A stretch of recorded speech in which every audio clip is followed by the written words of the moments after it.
Previously on MCC. Welcome back to another episode of Millennial Christian Conversation.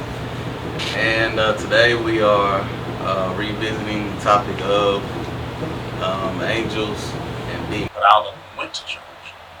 They went to church. Okay? First, when I was young, and it was a case, and this was the most unusual case, because not only did it distort facial features, but it spoke, and it spoke in a growly, deep male voice, and it was a woman. It spoke. It said, "Leave her alone."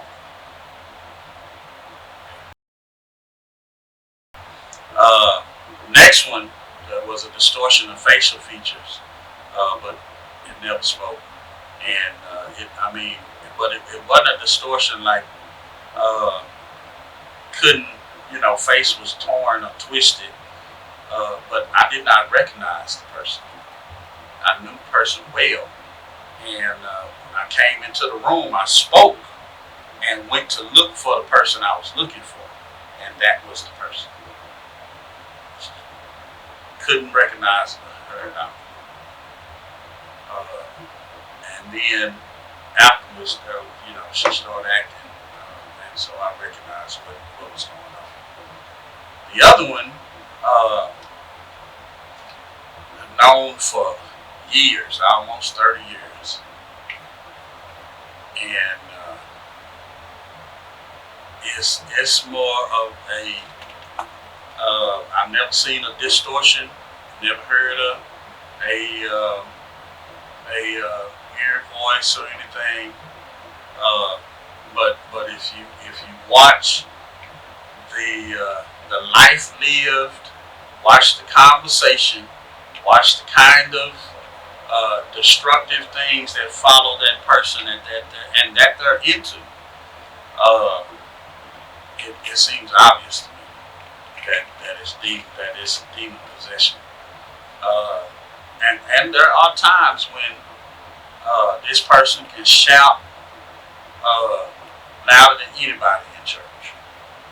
This person can say they love more than anybody, but they are destructive. There is no relationship that they have not torn up. None. Kids, grandkids, husband, sisters, brother, none. And so they're there. We encounter them, and I believe the Lord wants us to know, because He wants us to be able to stay away from them. In fact, I believe He wants us to know not just to stay away from them, but to do our best to help to recognize and then exorcise or cast the demon out. The first one I mentioned, we were in church, and I can't remember whatever the message, the sermon was, whatever it was, it bothered that demon. This lady was holding a small child, and when she jumped up, she threw the child. Somebody caught her, and she was running. Just so happened, my grandmother was at church that day. She didn't go to our church, but she was at our church that day. And she recognized what it was.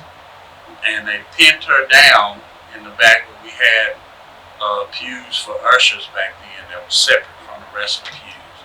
And she was down between those pews, and we were back there. And that's when he started speaking.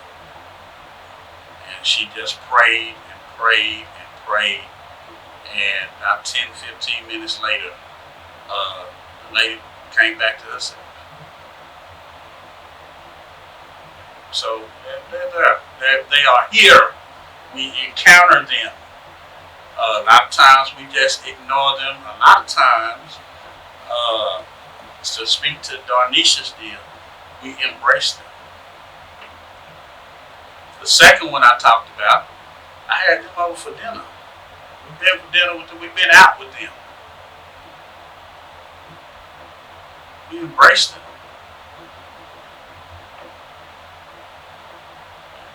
And so the influence, and of course the last one even more than that,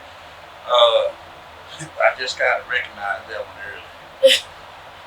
But the influence on us can be damaging if we're not careful. And so it behooves us to know as much as we can about this issue. Okay? Because like Satan is shrewd and he knows how to wiggle his way in. And one of the easiest way, especially for a Christian, is for it to be somebody who we've begun to care about. Because then we make excuses for some everything we care about. In fact, we'll just come to the conclusion that that's just how they are. You just gotta accept it.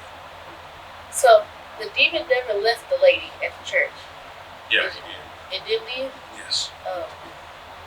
I don't know what happened after she left. Or at least he appeared to. I don't know if he actually left or not. But the other thing about demons is that they have intelligence. We kind of always think they're always destructive and roar and all that. But demons have intelligence. And so he could have just stopped for the time being so we could stop.